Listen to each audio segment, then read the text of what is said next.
Hey y'all, it's me again, Valerie, and welcome to my yarn room.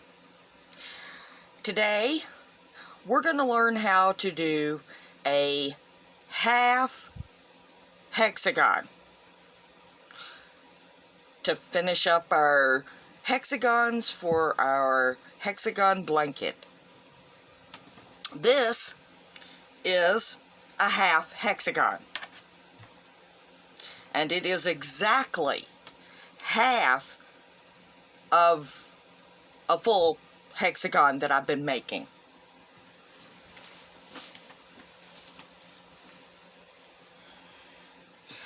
It's rounded on the edges because I haven't boxed it. And I just finished it. Okay, this is one of my full hexagons.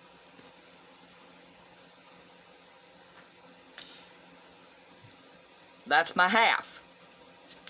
And we can even fold it over and make us a hexagon sandwich. Anyway, I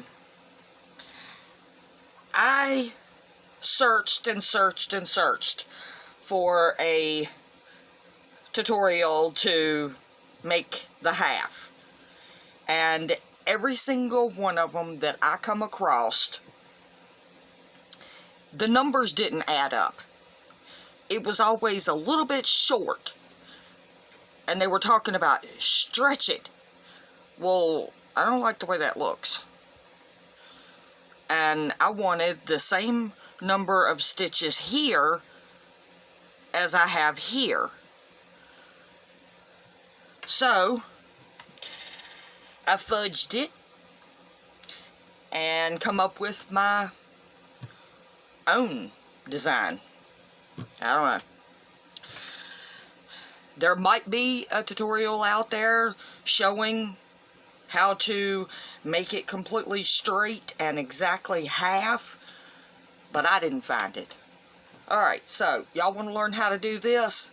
And the reason why we're doing this is because, okay, let me get my squares out. I want the top and the bottom to be kind of zigzagged. But I want the sides of my blanket to be straight. So, this is what's going to happen if you don't do the halves.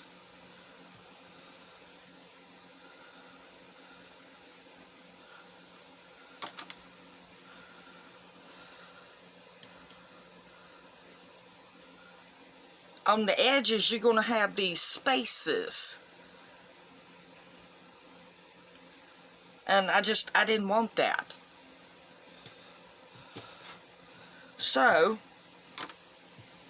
we're going to do these. And then I'll show you how to put them in. Alright, you're going to start with the same weight yarn, preferably the same type. We're going to start with our slip knot. Put your short tail towards you. Put your fingers under it. Turn your fingers. Open them up. Grab that. And pull through. And yes, doing it that way you get a long tail. I actually like the longer tails. It's easier to work them in, because you're not fighting with a short tail to try to sew it in. So I tend to, well, that didn't work. This yarn is kind of on the fuzzy side, so sometimes it catches. Alright, don't tighten it too much, make it loose. Alright, with this one being a half, we're only going to chain 3. Now, rule of thumb of what my experience has been, when you're doing any type of granny, and you're going to start with the double crochet 3 clusters. Okay?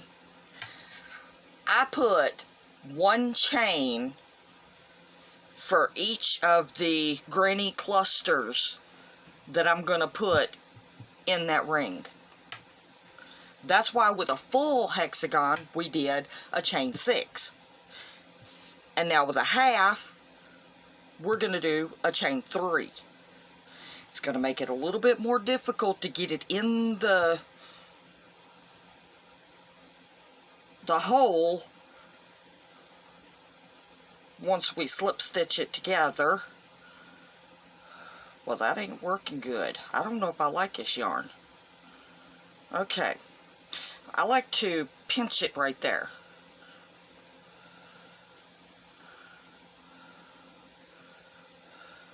And then we're going to chain 3. And I'm going to open that up to where I can get right in the center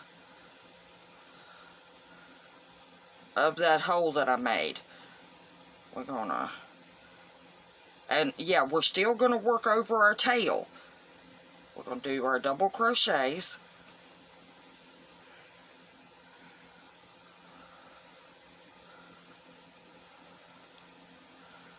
Okay, counting that chain 3, we now have 3 double crochets. So we're going to chain 2. And then we're going to do 3 more double crochets.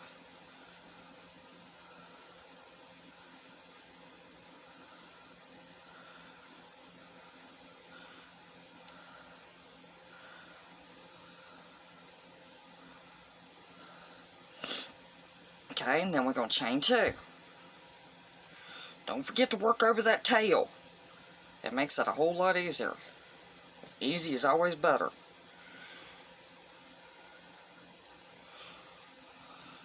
Three more double crochets.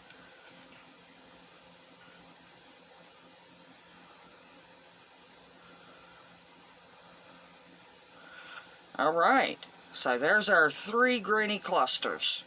Now we're going to chain 3. Okay, we're going to turn our work. But, to make it easier, when we come back on getting into that top of the chain 3, I'd take my hook out, straighten my chain 3.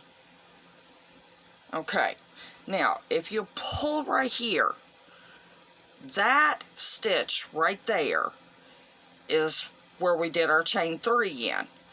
You want to go back in that stitch. Hold your yarn. Go back in that first stitch and make you a double crochet. Because that's the problem. When you're working this, you want to do 2 double crochets in the first stitch on both rows. Rows, God. On both sides. Okay, so we're going to continue on working our double crochets. And it's going to be basically just like the full hexagon. So now we've got 3. Put it in that last stitch right there. There's our 4. And now we're in that corner. So we put a double crochet. And then we're going to chain 2. And then we're going to put another double crochet on this side. And then we're going to continue on. You can see your stitches right here at the top of your 3. Doing it this way because you flip your work, you don't really have to worry about that secret stitch. Just count the row before and make sure that you're going in the top of the previous double crochet.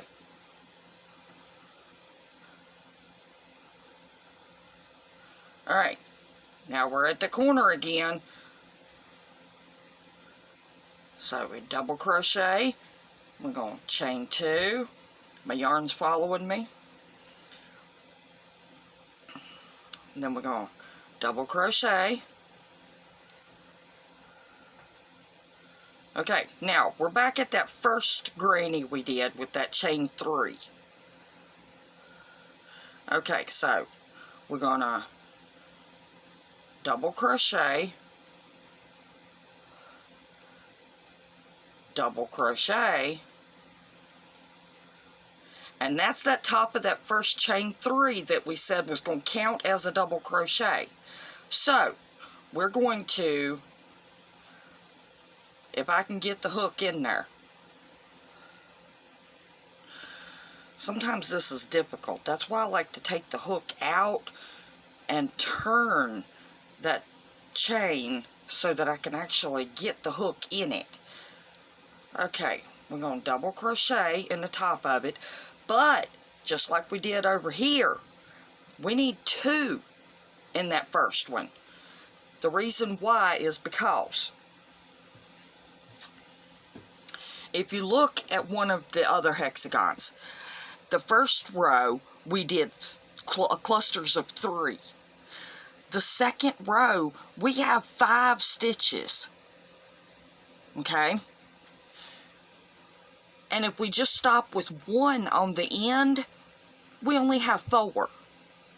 We need 5 for it to equal to the same size as the full.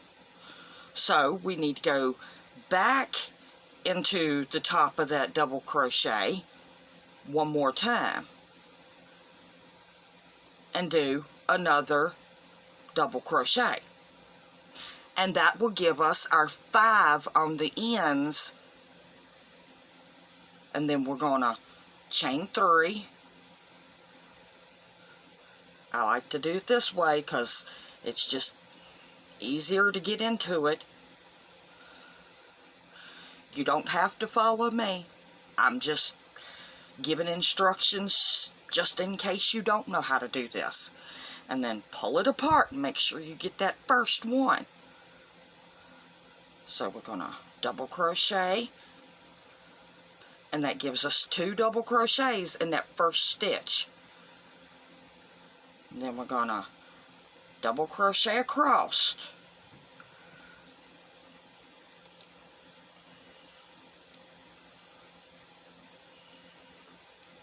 Make sure you get every stitch and do your count.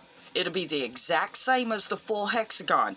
Each row, each side, you're gonna have 2 more than the previous row. Like this one here, I have 3. This one I have 5. So what will that make this one? 7.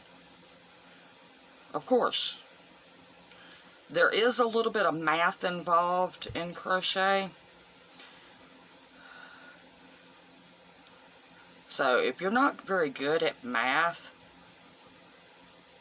get a scratch piece of paper if you're writing a pattern or something. Okay, so we're going to count that chain 3. So that's 1, 2, 3, 4, 5, 6, 7. Okay? And then you just keep doing this.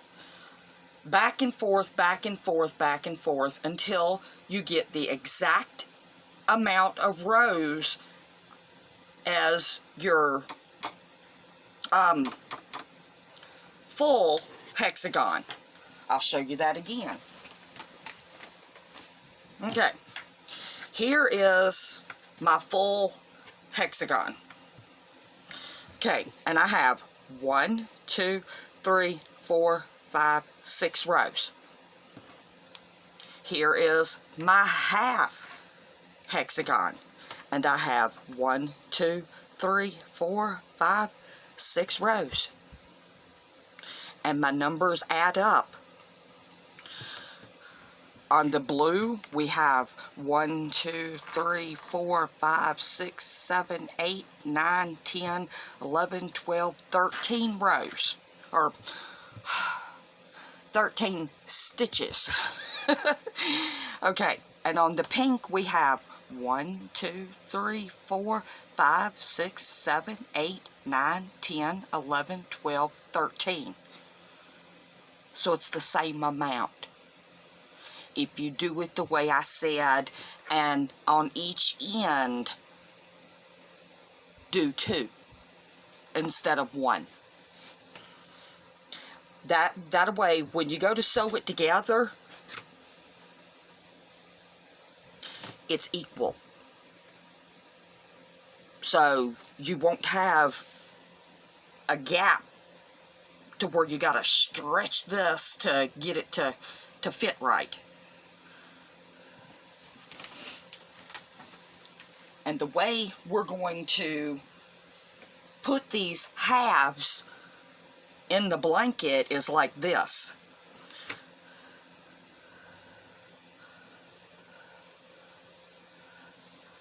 So this here will be the end of the blanket. The side, and then you'll have another hexagon here, and it'll just make your side straight. I think it's a good idea. Like I said, crochet is all about having fun, doing it your way. There really isn't any rules to it. It's get a hook, get some yarn, and have fun. If you're not having fun, I don't want to say that you're doing it wrong, because like I said, there is no right and wrong way. But you should be having fun and not it be a job or struggling with it. Laugh at yourself. I laugh at myself all the time. Alright, that's all for today, and this is going to be uploaded on, I think, Wednesday. And like I said in my first video, I am off on Thursday and Friday because that's what I consider my family time. I spend time with my husband. And I have an order coming. I ordered more yarn from Hobie, and it is supposed to be here Thursday. So we might have to wait on the remainders of this blanket. But Saturday's video might be an unboxing. I'm not sure. It depends on if my order actually comes. And let's see. If it does, Saturday's video will be the unboxing of my new yarn. Oh, I can't wait. And then Sunday we'll pick this back up, and I will show you how to put your border around your hexagon. And then I think the next one will be sewing them together to make your blanket. And you can make a blanket. You can make anything you want to out of these. Really, you could. I've actually seen purses made out of these, and I've seen cardigans made out of these, sweaters. Oh, it'd be so cute to make a skirt out of them. Oh, that'd be real cute. We might have to do that in a future video. But anyway, I think I've rambled enough. If you haven't noticed, I like to talk. And this is my way of getting all my talking energy out for the day. Excuse me. Sorry. So I guess I will see you when I see you. And hope you have a great day. Bye, y'all.